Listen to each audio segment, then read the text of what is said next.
downtown Memphis. This is News Channel 3 Live at 9 with Alex Coleman and Mary Beth Conley. And it's an Israeli form of self-defense. Now women can learn these fighting techniques to fend off an attacker. We will show NBC in action. And ladies, you can get fit by learning how to fight. It's a good way to get healthy and to be prepared to defend yourself at any moment. We are going to learn the Israeli fighting techniques of Krav Maga. But he's not fighting a lady there, is he? Welcome back, everybody. You're watching News Channel 3 Live at 9 on this Thursday morning. It is called Krav Maga, and it is an Israeli self-defense fighting form. And guess what? It is perfect for you ladies out there. You might be surprised at how much power you can pack into a single punch or a kick. You know, you may think, oh, I don't have the strength. Well, Patrick Terry is going to show you you are so wrong. You can learn this. It's Krav Maga. And Patrick, welcome to Live at 9. Thank you. What does Krav Maga mean? Krav Maga is a Hebrew term for contact combat. Okay. It's just a very simple fighting system that was developed in Israel for the Israeli Defense Forces. So the military actually uses it there? The military uses it in Israel, and hundreds of law enforcement agencies in the U.S. also use it. And of course, Israel is definitely known for its defense, is it not? Definitely. They're always at war. All children, 13 and up, have to fight in the military, so they have to have a fighting system that anybody can learn. And we were saying this technique is perfect for ladies. Why ladies? Because it's very simple. We don't take time. Now, wait a minute, Patrick. We need something simple? It's very simple. No. I'm just teasing you. It's easy to learn. It's simple, easy to learn. We don't do anything artistic or spend time learning things that won't take you to making yourself safer. I mean, the objective is to make yourself safer. So really the good thing about that is that if I'm under attack, I may not have time or the mental energy to be able to remember, ooh, I have to position myself just so and do just this at that time. You just have to be able to do it. Right, whether you're a lady or whether you're a police officer or a military personnel. When you are faced with some type of violent confrontation, you don't think, you just act. You have to be, you have to have simple tools to address a threat. Now, how much training typically goes into something like this? People will typically train a couple of days a week. It goes on forever. There's always more to learn.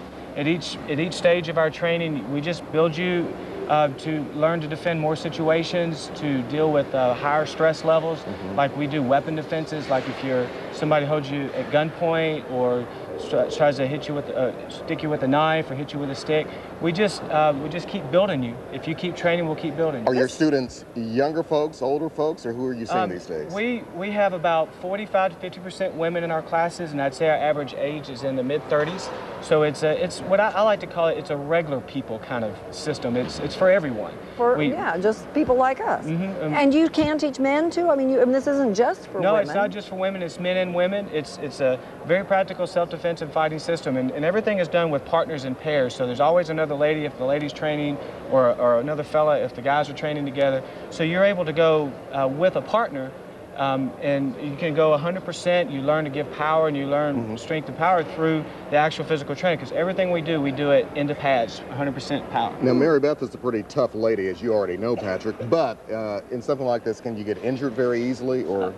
We maintain a very safe training environment. I mean, you are striking pads, so when you first start training, you get a little bit sore because you're using muscles that you're not used to using every day. Right. But we maintain a very safe environment. We don't free fight. It's not a boxing gym. Right. It's a self-defense training center. Sounds like a great shape-up plan too. It really I mean, does. it sounds like a workout. I could trade the time I spend working out for this and learn to get two benefits. Exactly. Well, I'm as simple as they come, Patrick. So show me what's one of the first things you teach? Okay, well, there's two main parts of what we teach. We teach our combatives, which are striking, to address the threat by being very aggressive with strikes, and you're going to do a kick for us, I believe, in a minute.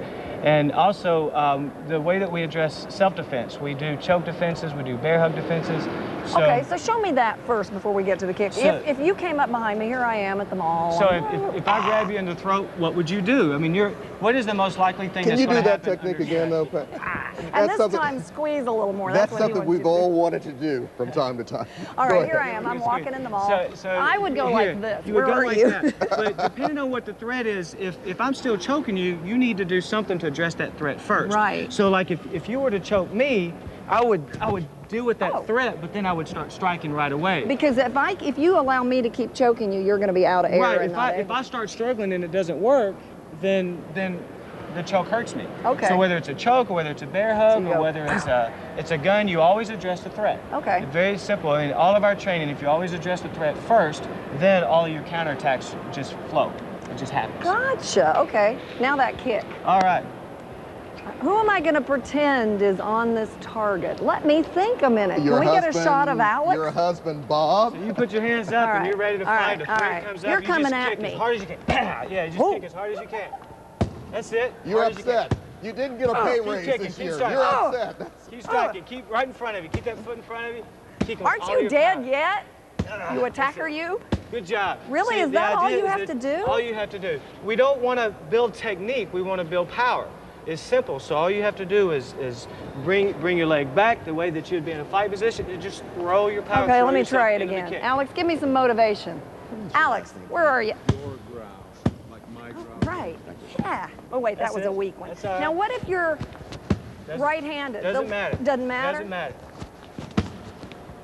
Oh. Good job. And you know, these pointy-toed shoes, very good weapon. You'd be hurting. I would be hurting.